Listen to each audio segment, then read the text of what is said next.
ஒரு மாதம் ஒரு 15,000 ஸ்டார்டிங் சேலரி அப்படிங்கிறத வந்து ஃபிக்ஸடாக எல்லா இண்டஸ்ட்ரியுமே அதான் வச்சுருக்கிறாங்க.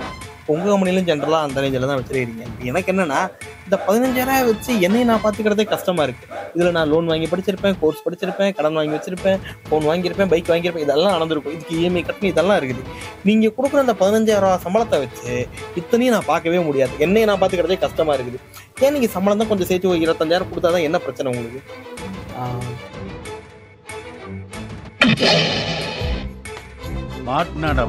பட் என்னன்னா இங்கே ரெஸ்பான்சிபிலிட்டி நீங்கள் அந்த காலத்தில் வந்து பார்த்தீங்கன்னா காலைல 5 மணிக்கு எழுந்திரிச்சு சாயங்காலம் 6 மணி 8 மணி 10 மணி வரைக்கும் நீங்கள் வேலை செஞ்சுருக்கலாம். பட் இப்போ எங்களையும் நீங்கள் அதே மாதிரி வேலை செய்ய, இப்போ உள்ள ஜென்ரேஷன் அதே மாதிரி வேலை செய்ய சொல்கிறது கரெக்ட் கிடையாது. ஜென்ரலாக எல்லாருமே பார்க்குறவங்க எல்லாருமே ஈஸியாக காலேஜுக்குள்ளே போனால் ஒரு காலேஜ் படிக்கிற பையன் இந்த செட் தான் சொல்கிறோம், உங்கள் கோல் செட் பண்ணு, அந்த கோலுக்காக ஒர்க் பண்ணு, இதெல்லாம் நிறைய பேர் சொல்கிறாங்க. பட் என்னன்னா இந்த கோலுங்கிறது எங்களுக்கு பெரிய பிரச்சனை தான். கோல்னா என்ன, எப்படி நான் செட் பண்ணுறது இப்படிங்கிறது எங்களுக்குள்ள ஒரு கேள்வி தான். இப்போ ஜென்ரலாக ஒரு இன்ஜினியராக இருக்கிற நான் ஒரு கோல் எப்படி செட் பண்ணுறது அப்படிங்கிறதுக்கு எனக்கு ஒரு மிகப்பெரிய கேள்வி. எனக்கு மட்டும் இல்லை, எல்லா இன்ஜினியர்ஸுக்கும் இருக்கும்னு நினைக்கிறேன். ஸோ நீங்களே சொல்லுங்கள். ஆகா, உனக்கு பாரு பாயிண்ட் மேலே பாயிண்ட் கிடைக்குது.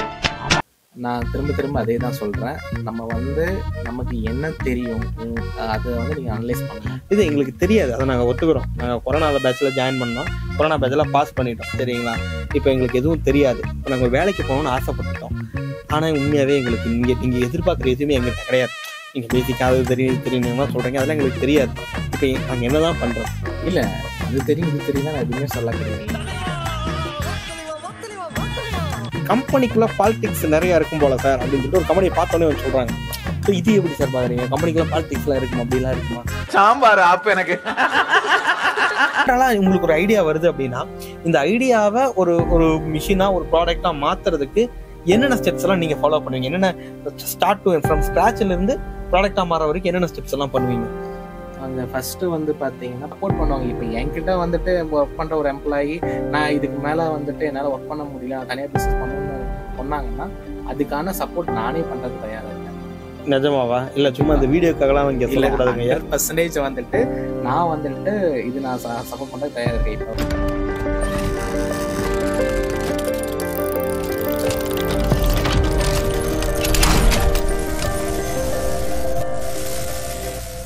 Welcome friends.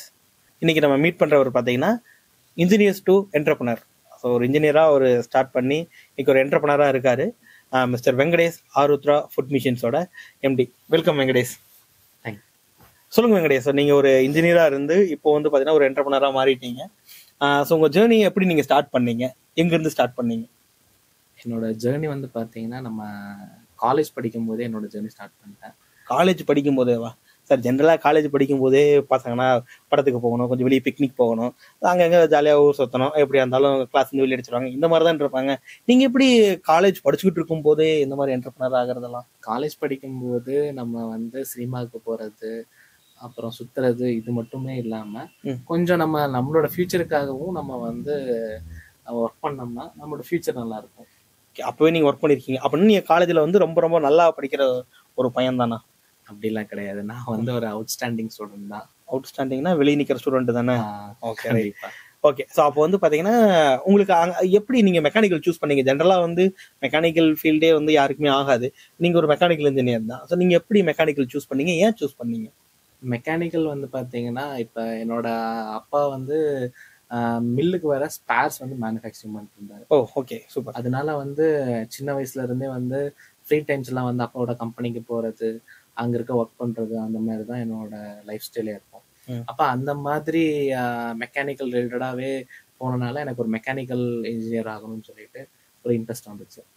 ஓகே. ஸோ இப்போ இந்த ஆருத்ரா ஃபுட் மிஷின்ஸ் அப்படிங்கிறத வந்து நீங்கள் எப்போ ஸ்டார்ட் பண்ணீங்க? ஆருத்ரா ஃபுட் மிஷின்ஸ் வந்து பார்த்தீங்கன்னா நான் காலேஜ் முடித்தேன். நான் 2013 பாஸ் அவுட். நான் காலேஜ் முடிச்ச உடனே வந்து பார்த்தீங்கன்னா ஸ்டார்ட் பண்ண கம்பெனி தான் இது. இல்லை எனக்கு புரியல. இப்போ ஜென்ரலாக காலேஜ் முடிச்சுட்டு ஒரு வேலை தேடுறதானே உலக வழக்கம். ஸோ அதுதானே ஜென்ரலாக எல்லாருமே பண்ணுவாங்க. நீங்கள் மட்டும் எப்படி கம்பெனி ஸ்டார்ட் பண்ணலாம் அப்படிங்கிறது? ஏன்னா ஜென்ரலாக ஒரு பிஸ்னஸ் ஸ்டார்ட் பண்ணணும்னாவே எக்ஸ்பீரியன்ஸ்லாம் வேணும் அப்படிங்கிறத எதிர்பார்ப்பாங்க. நீங்கள் எப்படி எதுவுமே இல்லாமல் ஜஸ்ட் படித்து முடிச்ச உடனே ஒரு கம்பெனி ஸ்டார்ட் பண்ணிட்டீங்க? அதுதான் நான் சொன்னேனே, என்னோட காலேஜ் படிக்கும் போதே என்னோட ஜேர்னி ஸ்டார்ட் பண்ணிட்டேன். அதுக்காக வந்து பார்த்தீங்கன்னா இப்போ வந்து மற்ற ஸ்டூடெண்ட்ஸ்லாம் வந்து அவங்களோட ஃபைனல் ப்ராஜெக்ட் வந்து ஏதோ வெளில வாங்குறதோ இல்லை வந்து ஏதோ ப்ராஜெக்ட் பண்ணணுங்கிறதுக்காக பண்ணுவாங்க. பட் நான் வந்துட்டு என்னோட 4 இயர்ஸ் நான் படித்ததை வந்து ஃபுல்லாவே அப்ளை பண்ணணும்னு சொல்லி தான் வந்து இந்த ப்ராஜெக்டே நான் வந்து செலக்ட் பண்ணேன். அப்படி செலக்ட் பண்ண ப்ராஜெக்ட் தான் வந்து சப்பாத்தி மேக்கிங் மிஷின்.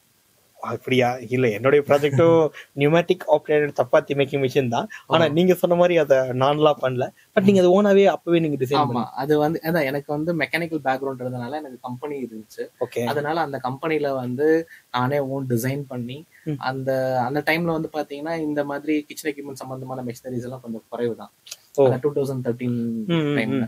அப்ப அந்த அதுல எப்படி நம்ம ஆட்டோமேட் பண்ணலாம்னு சொல்லி மெக்கானிக்கல் மட்டும் இல்ல, எலக்ட்ரிக்கல் எல்லாமே வந்து நான் பண்ணனால எனக்கு வந்து ஒரு கான்ஃபிடன்ட் கிடைச்சிச்சு.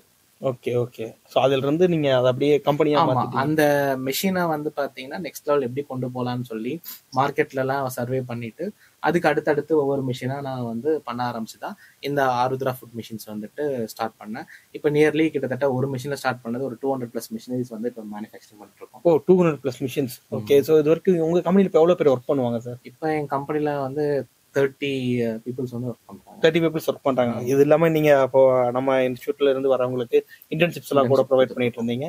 Okay sir. ஓகே. இப்போ என்னன்னா ஸ்ட்ரைட்டா நான் முக்கியமான கேள்விகளுக்குலாம் வரேன். இப்போ உள்ள இன்ஜினியர்ஸை பத்தி நீங்க என்ன நினைக்கிறீங்க? இப்ப இருக்கிற இன்ஜினியர்ஸ் வந்து பாத்தீங்கன்னா குவாலிட்டியான இன்ஜினியர்ஸ் வந்து வெளியே வரதில்லை. இல்ல, இப்ப நீங்க பொதுவாகவே ஒரு குவாலிட்டியான இன்ஜினியர்ஸ் வெளியே வரதில்லைன்னா, ஏன்னா வருஷம் சேம் இதே பேட்டர்ல தான் படிச்சுட்டு வரோம். நீங்களும் இதே பேட்டர்ல தான் படிச்சுட்டு வந்தீங்க, நானும் அதே பேட்டர்ல தான் படிச்சுட்டு வந்தேன். ஸோ எல்லாருமே இதே பேட்டர்ல தான் நம்ம படிச்சுட்டு வந்தோம். இப்போ வரவங்க மட்டும் குவாலிட்டி இல்லைன்னு எதை வச்சு நீங்க இதை பிரிக்கிறீங்க? எதை வச்சு பிரிக்கிறேன்னா, இப்ப வந்து நான் சொன்ன மாதிரி தான். இப்ப நீங்க வந்து 4 வருஷம் படிக்கிறீங்க, நீங்க டைம் வந்துட்டு அதுக்காக 4 வருஷம் வந்துட்டு டைம் 4 வருஷம் எடுத்துக்கிறோம். அது போக நம்ம அம்மா அப்பாவோட அவங்களோட சேவிங்ஸ்ல இருந்து கொடுக்குறாங்க.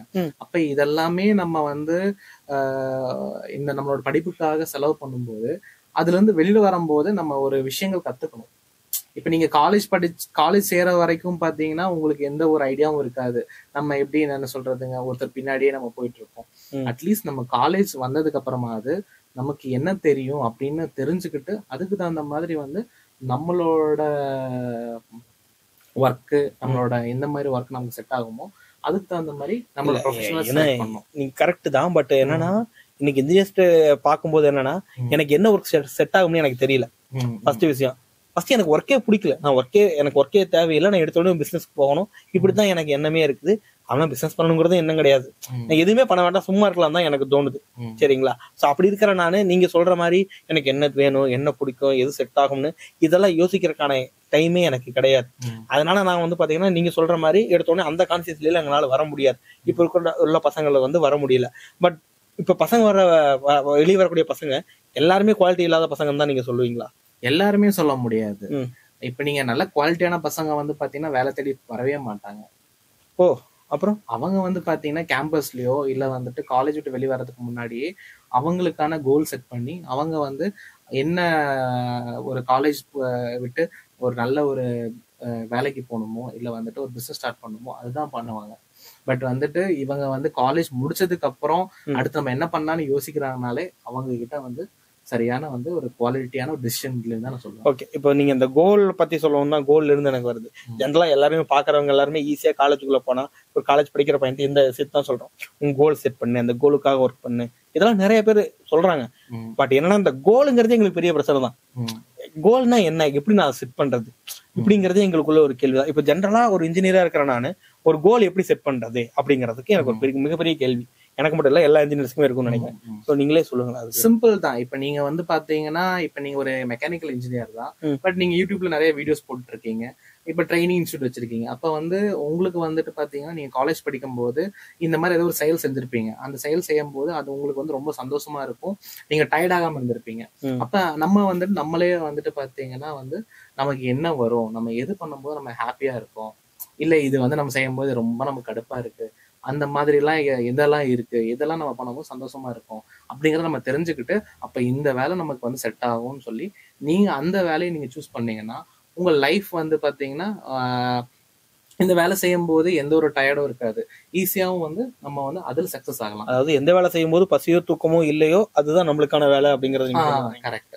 பட் நம்ம பசங்க தூங்கும்போது தான் சார் எனக்கு தூக்கமா வருது, அதான் சந்தோஷமா இருக்கு அப்படிங்கிறது தான் நிறைய பேர் எனக்கு சொல்றாங்க. யாரும் காலை நேரத்துல கூட எந்திரிக்கிறது இல்லை. ஓகே, ஸோ இப்படித்தான் கோலை செட் பண்ணணும். எனக்கு பசியோ தூக்கமோ வராத ஒரு வேலையை செய்யறேன், அதான் நான் கோலா செட் பண்ணிக்கிறேன். கண்டிப்பா சரி, உங்களுக்கு பிடிச்சி செய்யும் போது, அதாவது அவங்க அந்த வேலை செய்யும் போது டயர்டே ஆக மாட்டாங்க. எவ்வளவு நாள் 2 நாள் இந்த வேலை செஞ்சாலும் அவங்க வந்து அதை தொடர்ந்து அந்த வேலை செஞ்சுக்கிட்டே இருப்பாங்க. அந்த மாதிரி எந்த வேலை உங்களுக்கு பிடிக்குதோ அந்த வேலையை நீங்க கான்சென்ட்ரேட் பண்ணுங்க. இல்ல உண்மையாவே நீங்க படிக்கும் போதோ இல்ல நீங்க வேலை செய்யும் போதோ உங்களுக்கு அப்படி இருந்திருக்கா? கண்டிப்பா இல்ல உண்மையாவே அப்படித்தான் கண்டிப்பா. இப்ப நீங்க நான் வந்துட்டு காலேஜ் சேர்ந்து, அதாவது நான் மெக்கானிக்கல் பேக்ரவுண்ட்ல இருந்தனாலே இல்லையோ எனக்கு தெரியல, எந்த ஒரு ப்ராடக்ட் பார்த்தாலும் இது எப்படி மேனுஃபேக்சரிங் பண்ணிருப்பாங்க, இந்த ப்ராடக்ட் வந்துட்டு இப்ப நீங்க ஒரு மெட்டல் என் கையில கொடுத்தீங்கனாலே இது வந்து அலுமினியமா இல்ல எம்எஸ்ஆ இல்ல எஸ்எஸ்ஆ இல்ல என்னங்கிறது என்னால சொல்ல முடியும். Okay okay. அப்ப அந்த மாதிரி வந்து நமக்கு திங்கிங் இருந்துட்டே இருக்கும்போது நம்ம அந்த லைன்ல போகும்போது நம்ம சக்சஸ்ஃபுல் ஆயிடலாம். பட் ஓகே, பட் என்னன்னா இப்போ இதெல்லாம் வந்து நீங்க சொல்றது எப்படி இருக்கு அப்படின்னா, கொஞ்சம் நல்லா படிக்கிற பையன், எந்த நேரம் வந்து அறிவை பத்தி யோசிக்கிட்டே இருக்கிற பையன், ஸோ இந்த மாதிரி ஒரு கேண்டிடேட் மட்டும் தான் லைஃப்ல முன்னேற முடியும் ஏன்னா அப்படிங்கிற மாதிரி தான் நீங்க சொல்றீங்க. இல்ல அப்படி கிடையாது. இப்ப நான் வந்து பாத்தீங்கன்னா எனக்கு கிட்டத்தட்ட வந்துட்டு எவ்வளவோ அரியர்ஸ் இருந்துச்சு. இது எல்லாமே நான் வந்து காலேஜ் வரதுக்கு லாஸ்ட் செமஸ்டருக்கு முன்னாடி எல்லாமே நான் கிளியர் பண்ணேன். அரியர்லாம் வச்சுதான் வந்துருக்கு. அரியர் வச்சுதான் வந்தேன். நான் தான் ஸ்டார்டிங்கே சொன்னேன் அவுட்ஸ்டாண்டிங் ஸ்டூடெண்ட். ஓகே, அப்ப நீங்களும் லாஸ்ட் பெஞ்ச் ஸ்டூடெண்ட் தானா? கண்டிப்பா. ஓகே ரைஸ், அப்ப பிரச்சனை இல்லை. ஏன்னா ஒரே வேவ்ல இருந்துட்டா பிரச்சனை இல்லை. சரி, இப்போ நீங்க சொல்லுங்க, இப்ப வர இன்ஜினியர்ஸ் கிட்ட நீங்க ஒரு கம்பெனி வச்சிருக்கீங்க, உங்ககிட்ட நிறைய இன்ஜினியர்ஸ் நாங்களே ஜாப் பிளேஸ்மெண்ட் காமிச்சிருக்கோம். ஸோ நீங்க வந்து ஒரு இன்ஜினியர் இருந்து என்ன எதிர்பார்க்குறீங்க ஒரு கம்பெனியா? இப்ப நீங்க ஃபர்ஸ்ட் வந்துட்டு ஒரு இன்ஜினியர் வந்து, அதாவது ஃப்ரெஷர் வராங்கன்னா இப்ப என்ன பொசிஷனுக்காக நம்ம வரோம், ஒரு ப்ரொடக்ஷன் இன்ஜினியரா இல்ல டிசைன் இன்ஜினியரா, என்ன பொசிஷனுக்காக நம்ம இன்டர்வியூ போறோமோ அதை நம்ம வந்துட்டு தெரிஞ்சுக்கிட்டு அதுக்கு தகுந்த மாதிரி விஷயங்கள் வந்து நமக்கு தெரியுமா. ஒரு டிசைன் இன்ஜினியரா வராங்கன்னா நம்ம டிசைன் இன்ஜினியரா அந்த கம்பெனிக்கு போறோம்னா அந்த கம்பெனிக்கு போய் நம்ம எந்த மாதிரி டிசைனிங் நம்ம பண்ண போறோம், அந்த கம்பெனியோட ரெக்யூர்மெண்ட் என்ன, சால்ட்வொர்க்ஸ் தெரியணுமா இல்ல ஆட்டோகேட் தெரியணுமா, இதெல்லாம் நமக்கு தெரியுமா அப்படிங்கிறத வந்துட்டு பாத்தீங்கன்னா அவங்க தெரிஞ்சிருக்கணும். ஓகே, நீங்க இப்போ வர இன்ஜினியர்கிட்ட எது மிஸ்டேக்கா பாக்குறீங்க? இப்ப நான் சொன்ன இப்ப ஃப்ரெஷர் வராங்கன்னா அவங்க டிசைன்ங்கிற ஒரு லைனை சூஸ் பண்றாங்க. ஏன் டிசைன்ங்கிற லைனை சூஸ் பண்ணிருக்கீங்கன்னு அவங்க கிட்ட கேட்கும் போது நான் வந்துட்டு காலேஜ் முடிச்சுட்டு ஒரு 1 மந்த் வந்து நான் டிசைன் இன்ஜினியரிங் கோர்ஸ் போனேன், இதனால நான் டிசைன் இன்ஜினியரிங் ஆகலாம்னு சொல்லிட்டு நான் வந்துட்டு வந்திருக்கேன் அப்படின்னு சொல்லி சொல்லுவாங்க. பட் ஆனா வெறும் நீங்க வந்து ஒரு சாஃப்ட்வேர் கத்துக்கிறதுனால நீங்க ஒரு டிசைன் இன்ஜினியர் ஆக முடியாது. ஓகே, வேற என்ன கத்துக்கிறது? நீங்க உங்க இன்ஸ்டியூட்ல நீங்க ட்ரைனிங் கொடுக்கற மாதிரி அந்த என்ன சொல்றது, அந்த கால்குலேஷன்ஸ், ஒரு மெட்டீரியலோட டென்சிட்டி என்ன, ஒரு ப்ராடக்ட் நம்ம போடும்போது அதை எப்படி இருந்து ஸ்டார்ட் பண்ணணும், இந்த மாதிரி பேசிக்ஸ் எல்லாம் தெரிஞ்சுக்கணும். பட் என்னன்னா எங்களுக்கு டவுட், இப்ப நானே ட்ரைனிங் அதை தான் கொடுத்துக்கிட்டு இருக்கோம். பட் எங்களுக்குமே சிலப்போ என்னன்னா தோணுற விஷயம் தான், இதெல்லாம் ரொம்ப பேசிக், இதெல்லாம ஒரு கம்பெனில எதிர்பார்க்க போறாங்க அப்படின்னு எங்களுக்கு தோணுது. உண்மையாவே ஒரு இண்டஸ்ட்ரிக்கு நீங்க நான் சொல்ற இந்த பேசிக் டீடைல்ஸ் எல்லாம் கண்டிப்பா வேணுமா ஒரு டிசைனர்? 100% தேவை. இப்போ ஒரு இண்டஸ்ட்ரியில வந்து பாத்தீங்கன்னா பேசிக்கா தெரிஞ்ச எம்ப்ளாயி இருப்பாங்க, ஒரு அட்வான்ஸ்டு லெவல்ல ஒர்க் பண்ற எம்ப்ளாயும் இருப்பாங்க. ஒரு டிசைன் இன்ஜினியருங்கிறவங்க வந்து பாத்தீங்கன்னா ஒரு டிசைனை ஒரு பேசிக் லெவல்ல இருக்கிற ஒரு எம்ப்ளாயி வந்து புரிஞ்சுக்கிறதுக்கு தான் நம்ம டிசைனை யூஸ் பண்றோம். அப்ப அவன் எந்த லாங்குவேஜ் அவனுக்கு வந்து புரிஞ்சுக்க முடியுமோ அந்த லாங்குவேஜும் அவங்களுக்கு தெரிஞ்சிருக்கணும்.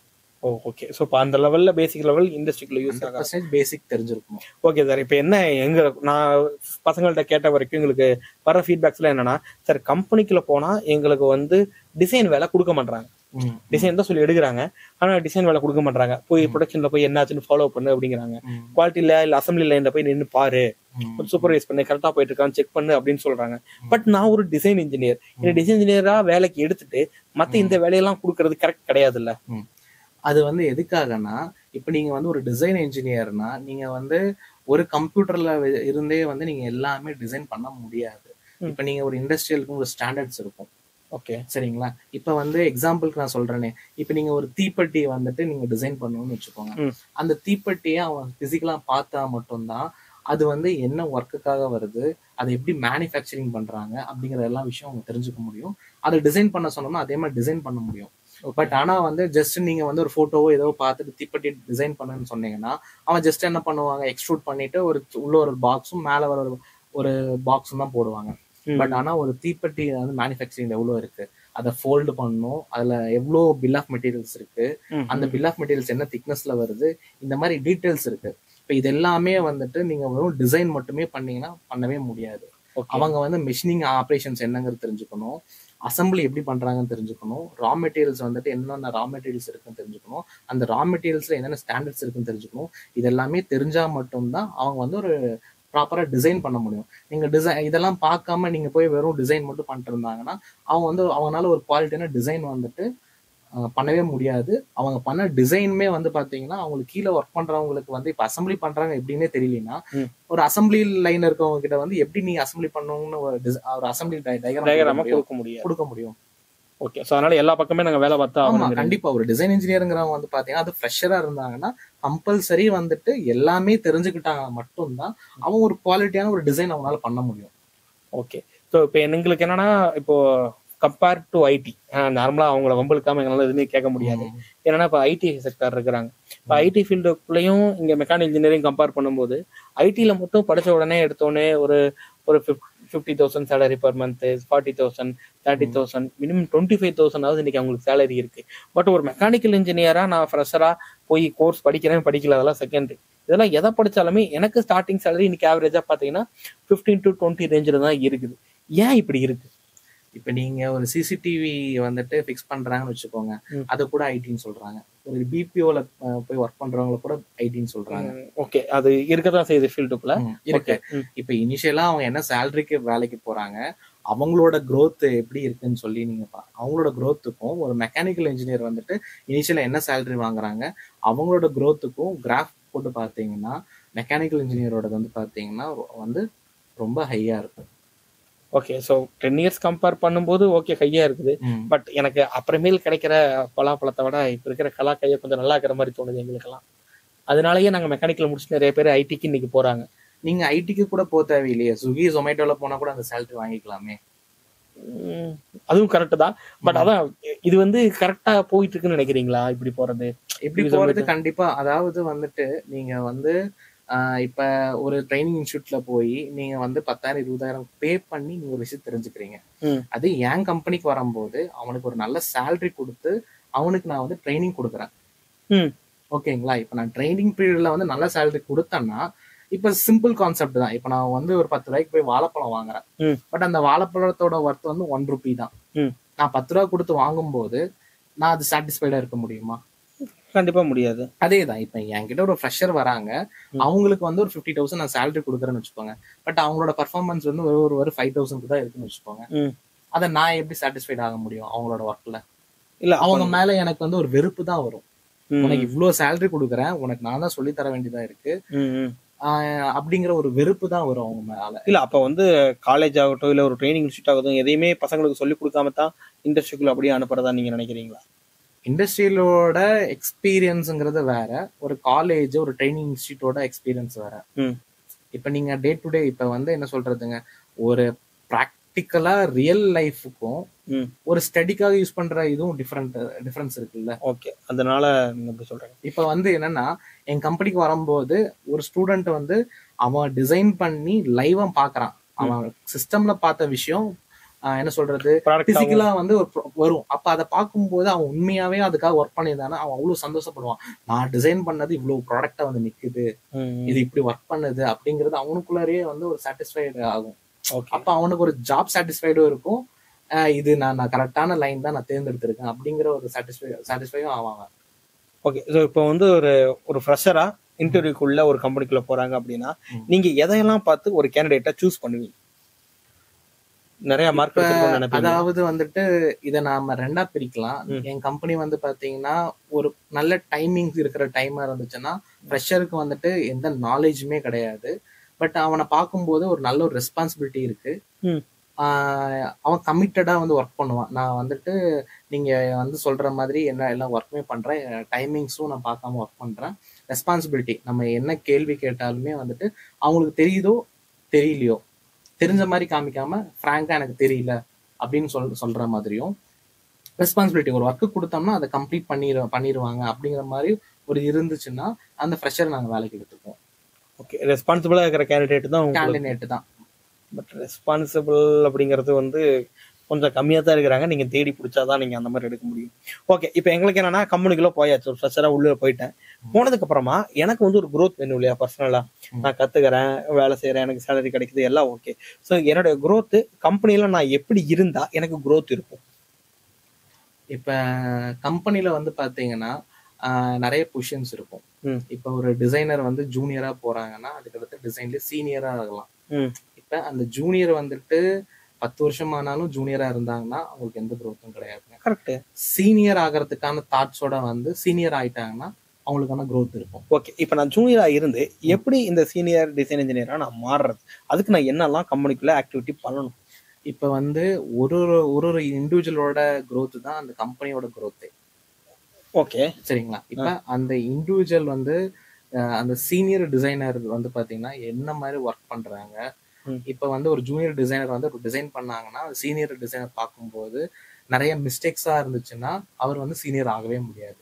அப்ப அந்த சீனியர் டிசைனர் வந்து எந்த மாதிரி ஒர்க் பண்றாங்க அதெல்லாம் பார்த்து அந்த ஜூனியர் டிசைனர் வந்து பாத்தீங்கன்னா அந்த சீனியர் மாதிரி ஒர்க் பண்ண அவங்க ட்ரை பண்ணணும். அவங்களுக்கு கீழே ஒரு ஜூனியர் வந்தாருன்னா அவங்க சீனியர் வந்து இவருக்கு எப்படி ட்ரைனிங் கொடுத்தாங்களோ அதே மாதிரி அவங்களுக்கும் அந்த ட்ரைனிங் கொடுக்குற அந்த லீடர்ஷிப் குவாலிட்டி வரணும். லீடர்ஷிப் குவாலிட்டி வந்து இம்ப்ரூவ் பண்ணாங்கன்னா அடுத்த லெவலுக்கு knowledge and leadership quality. Okay, so இது வரைக்கும் நீங்க உங்ககிட்ட இன்டர்வியூ வந்ததுல அல்லது உங்ககிட்ட ஒர்க் பண்ணதுல நீங்க பார்த்த ஒரு ஒர்ஸ்ட் சினாரியோனா அது என்ன? ஒர்ஸ்ட் சரி அந்த மாதிரினா வந்துட்டு பாத்தீங்கன்னா என்கிட்ட வந்து என்ன போஸ்டிங்காக வேலைக்கு வந்திருக்காங்கிறத வந்து என்கிட்ட கேட்டு தெரிஞ்சுக்கிறாங்க. வாஸ்தவம் தானே, எங்களுக்கு வேலை வேணும், வேலை கொடுக்கறதான் உங்கள்ட்ட வந்திருக்கோம். நாங்க தான் வந்து என்ன போஸ்டிங்னு சொல்லியிருக்கோமே, டிசைன் இன்ஜினியரா இல்ல ப்ரொடக்ஷன் இன்ஜினியரா கேட்டிருக்கோம். பட் அவங்க வந்து பாத்தீங்கன்னா டிசைனரா இருந்தாலும் ஓகே, ப்ரொடக்ஷனா இருந்தாலும் ஓகே, இப்படி வருவாங்க. கரெக்ட் தானே சார். எனக்கு தேவை ஒரு வேலை தான் அப்படிங்கிறப்போ நீங்க உங்கள்ட்ட என்ன வேலை ஓப்பனிங் இருக்கோ அந்த வேலைக்கு என்ன எடுத்துக்கங்கன்னு தான் நாங்க சொல்ல முடியும். பட் ஆனா வந்துட்டு அவங்களுக்கு எந்த ஒர்க் வரும்னு அவங்களுக்கே தெரியலனா வெளில இருந்து பாக்குற நான் வந்து அதை எப்படி நான் புரிஞ்சுக்க முடியும்? ஓகே, ஸோ இது வந்து உங்களுடைய worst case scenario. Okay, so கம்பெனிக்குள்ள ஜென்ரலா என்னென்ன டிசிப்ளின்லாம் ஃபாலோ பண்ணணும், என்ன டிசிப்ளின்லாம் இன்னைக்கு வந்து பசங்க வந்து ஃபாலோ பண்றது இல்லை? கம்பெனிஸ்ல வந்து பாத்தீங்கன்னா இப்ப நம்ம காலேஜ் படிக்கும் போது வந்து பாத்தீங்கன்னா ஒரு நாள் லீவ் போடுவோம், நெக்ஸ்ட் டேவும் லீவ் போடுவோம், நம்ம இஷ்டத்துக்கு நம்ம இருப்போம். கரெக்ட் தான். பட் கம்பெனிஸ்க்கு நம்ம போனதுக்கு அப்புறம் ஒரு அக்கௌண்டபிலிட்டி. நான் இன்னைக்கு லீவுனா 1 வீக்கு முன்னாடி நம்ம சொல்ல முடிஞ்சிச்சுன்னா அது ரொம்ப பெட்டர்.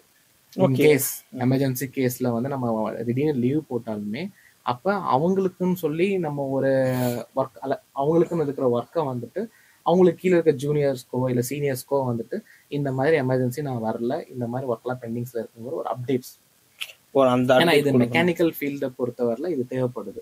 ஓகே, கம்பல்சரி வந்து லீவ் போட்டா கூட ஒரு அப்டேட் கொடுக்கணும் அப்படிங்க கொடுக்கணும். ஓகே, வேற என்னெல்லாம் டிசிப்ளின் ஃபாலோ பண்ணணும்? டிசிப்ளின் வந்து பாத்தீங்கன்னா அவங்களே வந்துட்டு அவங்க நாலேஜை வந்து டெவலப் பண்ணிக்கணும். அப்ப நீங்க சொல்லி தர மாட்டீங்களா அதையும்? நம்ம என்வாயன்மெண்ட்ல வந்துட்டு என்னென்ன நாலேஜ் அந்த என்வாயன்மெண்ட்டுக்கு தகுந்த மாதிரி நாலேஜ் என்ன தேவையோ அதை நாங்க டீச் பண்ணுவோம். அது போக அவங்களும் இப்ப என்ன சொல்றதுன்னா ஒரு டிசைன் இன்ஜினியரா தான் வருவாங்க. அவங்களுக்கு ஒரு இங்கிலீஷ் நாலேஜ் கம்மியா இருக்குன்னா அது அவங்க தான் வந்துட்டு அதை டெவலப் பண்ணிக்கணும். நான் வந்து ஒரு ஸ்போக்கன் இங்கிலீஷ் நான் வந்து அவங்க சொல்லிக் கொடுக்க முடியாது இல்ல. கரெக்ட். ஓகே ஓகே, அதை நாங்கள் கத்துக்கிறதுக்கு முயற்சி பண்றோம். ஒரு இன்ஜினியரா இருக்கிறவங்க பாக்குறவங்க அதுக்கு முயற்சி பண்ணுவாங்கன்னு நினைக்கிறேன். ஓகே, அடுத்து வந்து பாத்தீங்கன்னா இந்த கம்பெனிஸ்குள்ள இந்த பாண்ட் அப்படிங்கிற ஒரு விஷயம் இருக்கு, நீங்க கேள்விப்பட்டிருப்பீங்க. ஏன்னா ஜென்ரலா ஒரு கம்பெனி வந்து 2 இயர்ஸ் பாண்ட் 3 இயர்ஸ் பாண்ட் நீங்க இங்க ஒர்க் பண்ணுங்க அப்படிங்கிறாங்க. இந்த சினாரியோ நீங்க எப்படி பாக்குறீங்க? என் கம்பெனியை பொறுத்தவரையில அந்த மாதிரி பாண்ட் எதுவுமே கிடையாது. பட் என்னன்னா அவங்க புதுசா வரவங்க கிட்ட ஒரு கமிட்மெண்ட் மட்டும் கேட்போம், ஓரெல்லாம் கேட்போம். இந்த மாதிரி வந்து நீங்க கம்பெனியை விட்டு சப்போஸ் ரிலீவ் ஆகிற மாதிரி இருந்தா ஒரு 2 மந்த்ஸ் நோட்டீஸ் பீரியட். ஏன்னா வந்து அவங்க ஒரு ஒர்க் பண்ணிட்டு இருப்பாங்க, அந்த ஒர்க்கை வந்துட்டு அவங்க இமீடியட்டா வெளியில போனாங்கன்னா அந்த ஒர்க் வந்து அப்படியே ஸ்டாப் ஆயிடும். பட் நீங்க எப்படி யோசிச்சு பாருங்க, இப்போ உங்க கம்பெனில ஒரு 15K சேலரியில நான் ஒர்க் பண்ணிட்டு இருக்கேன். இப்போ எனக்கு வந்து இப்போ 25K சேலரியில எனக்கு வந்து வேலை கிடைச்சிருச்சு, இமீடியட் ஜாயினிங். அந்த கம்பெனில இமீடியட்டா நீங்க ஜாயின் பண்ணுங்க, உங்களுக்கு 25 சேலரி அப்படிங்கிறப்போ எப்படி உங்களுக்கு 2 மந்த் உங்களுக்கு ஒர்க் பண்ணிட்டு இருக்க முடியும்? எனக்கு ஏதாச்சும் உடம்பு சரியில்லை அப்படின்னு சொல்லிட்டு மெடிக்கலா ஏதாச்சும் ஒரு போய் சொல்லிட்டு நான் அந்த கம்பெனில போய் தானே ஜாயின் பண்றதுக்கு யோசிப்பேன். அந்த மாதிரி சிலர் உங்களுக்கு நடந்திருக்குது உண்மையாவே? அந்த மாதிரி சினாரியோ கண்டிப்பா நடக்கும், பிசினஸ்ல இருக்கவங்களுக்கு கண்டிப்பா நடக்கும். ம். பட் அந்த மாதிரி நடக்காம இருக்கிறதுக்கு தான் வந்து மேபி அந்த சேலரி வந்துட்டு 10th அப்ப நம்ம சேலரி போதும், 10 days சேலரி நம்ம கிட்ட ஹோல்டிங்ல இருக்கும். ம், ம். இந்த மாதிரி ஏதோ ஒரு ஹோல்டு இருக்கும். ஏதோ ஒரு ஹோல்டர் வச்சு அதையும் மீறி எனக்கு எதுவுமே வேண்டாம்னு சொல்லி போறவங்க இருக்காங்க. அதை நம்ம எதுவுமே பண்ண முடியாது. ஓகே. நீங்க இப்ப கம்பெனில இந்த மாதிரி பாண்டு போடுறது வந்து உங்களுக்கு ஓகேன்னு தோணுதா? மத்த கம்பெனிஸ்லாம் இப்ப நிறைய கம்பெனி போடுறாங்க இல்லையா? ஏன்னா நீங்க நம்ம ஃபர்ஸ்ட் பேசினது தான், ரெஸ்பான்சிபிலிட்டி ரொம்ப குறைவா தான் இருக்காங்கன்னு சொன்னீங்கல்ல. அப்போ அந்த மாதிரி ஸ்டூடெண்ட்ஸ் இருக்கும்போது இந்த பாண்டு வந்துட்டு போடுறது நல்லதா தான் தோணுது. இண்டஸ்ட்ரி பட் ஆனா ரெஸ்பான்சிபிலிட்டியோட இருக்கிற ஸ்டூடெண்ட்ஸ் வந்து கொஞ்சம் நிறைய பேர் வந்துட்டாங்கன்னா இது வந்து இருக்காது. ஏன்னா நம்ம அந்த காலத்துல வந்துட்டு இப்ப எந்த இதுவுமே கிடையாது, பேச்சுக்கு தான் வந்து எல்லாருமே வந்து முக்கியத்துவம் கொடுப்பாங்க. அந்த மாதிரி அவங்க சொல்ற ஒரு பேச்சுக்கு முக்கியத்துவம் கொடுத்து அந்த மாதிரி ஒர்க் பண்ணாங்கன்னா இந்த மாதிரி பாண்ட் எதுவுமே தேவைப்படாது. பட் என்னன்னா நாங்க பாண்டு ஒரு இன்ஜினியரா நாங்க பார்க்கும்போது எப்படி பாக்குறோம் அப்படின்னா, ஒரு பாண்டு போட்டா அந்த கம்பெனிக்கே நாங்க வந்து எங்களை அடிமையாக்கிடுவாங்க, எங்களால எதுவுமே பண்ண முடியாது, நாங்க ஒரு அடிமையா போய் அங்க வேலை பார்க்கணும் அப்படிங்கிற ஒரு எண்ணம் வந்து எங்களுக்கு வருது. உண்மையிலேயே அப்படிதான் பண்ணுவாங்களா பாண்டு போட்டா? இல்ல, நீங்க பாண்டுங்கிறது செகண்டரி. இப்ப நீங்க ஒரு கம்பெனிக்கு ஒருத்தர் வேலைக்கு போறாங்கன்னா அந்த கம்பெனில வந்து நம்ம ப்ரொசீஜர் படி ரிலீவ் ஆகி அந்த கம்பெனில வந்துட்டு கொடுக்குற அந்த training certificate, work experience certificate இதெல்லாம் வாங்கி ப்ராப்பரா ரிலீவ் ஆனாதான் நெக்ஸ்ட் கம்பெனி போகும்போது ஓகே இந்த அளவுக்கு ரெஸ்பான்சிபிலிட்டியோட இருக்காங்க, அவங்களுக்கு என்னதான் அர்ஜென்ட்ல அதிக சேலரி கொடுத்து எடுத்துக்கிட்டாலுமே அவங்களுக்கு வந்து பாத்தீங்கன்னா அந்த பேக் எண்ட்ல அவங்க அதை யோசிப்பாங்க. இப்ப நீ வந்து ஒரு கம்பெனில சொன்னோன்னா வந்துட்ட, என் கம்பெனில நீ ஒர்க் பண்ற, என் கம்பெனில நீ இந்த மாதிரி பண்ண மாட்டேங்கிறதுக்கு என்ன உத்தரவாதங்கிறது அந்த வேலைக்கு எடுத்தவங்க கிட்டயும் அந்த மைண்ட்ல தாட் இருக்கும். நீங்க அப்படி பாப்பீங்களா? ஒரு எக்ஸ்பீரியன்ஸ் கேண்டிடேட் உங்கள்ட்ட வர்றாருன்னா இதுக்கு முன்னாடி கம்பெனியில் நோட்டீஸ் பீரியட் சர்வ் பண்ணிட்டு தான் வர்றாரா அப்படிங்கறத நீங்க நோட் பண்ணி தான் எடுப்பீங்களா? 100%. ஏன்னா இன்னைக்கு எனக்கு நடக்கிறது அது இன்னைக்கு வேறவங்களுக்கு நடக்கிறது எனக்கு நடக்கலாம் அடுத்து. அதனால கண்டிப்பா அவங்களோட பேக்ரவுண்ட் செக் பண்ணுவோம், அவங்க இதுக்கு முன்னாடி எங்க ஒர்க் பண்ணாங்க, அவங்க வந்து என்ன ரீசன்னால இங்க வந்திருக்காங்க அப்படிங்கறதெல்லாம் செக் பண்ணுவோம். அதுல எனக்கு வந்து சாட்டிஸ்ஃபைடா இருந்தா மட்டும்தான் நான் என் கம்பெனிக்கு எடுப்பேன். Okay sir. இப்போ எல்லாருமே வச்சு அடிக்கிற ஒரே ஒரு விஷயம், இன்னைக்கு நம்ம யூஸ் பண்ணக்கூடிய ஜென்ரலா வந்து போனை யூஸ் பண்ற அளவுக்கு எல்லாருமே இன்னைக்கு ஏஐயும் யூஸ் பண்ணிக்கிட்டு இருக்கோம். நீங்க உங்க கம்பெனிக்குள்ள எந்த அளவுக்கு ஏஐ யூஸ் பண்ணிக்கிட்டு இருக்கிறீங்க? இப்ப வந்து பாத்தீங்கன்னா எங்க கம்பெனில ஏஐ வந்துட்டு ஒரு ப்ராடக்ட் ரிலேட்டடா ஒரு பாட் நாங்க வச்சிருக்கோம், வாட்ஸ்அப் பாட் வச்சிருக்கோம்.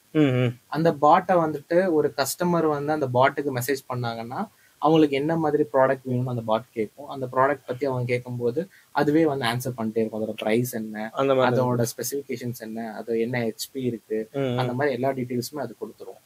இதுக்கு அடுத்து வந்து பாத்தீங்கன்னா மெஷினரிஸ். இப்ப மெஷினரிஸ் எல்லாம் வந்து நாங்க மெயினா வந்து ஃபுட் ரிலேட்டடா கம்பெனி வச்சிருக்கனால இப்ப எக்ஸாம்பிளுக்கு ஒரு முறுக்கு மேக்கிங் மிஷின் இருக்குன்னு வச்சுக்கோங்க, அது கூட நம்ம இன்ட்ராக்ஷன் பண்ணிக்கலாம்.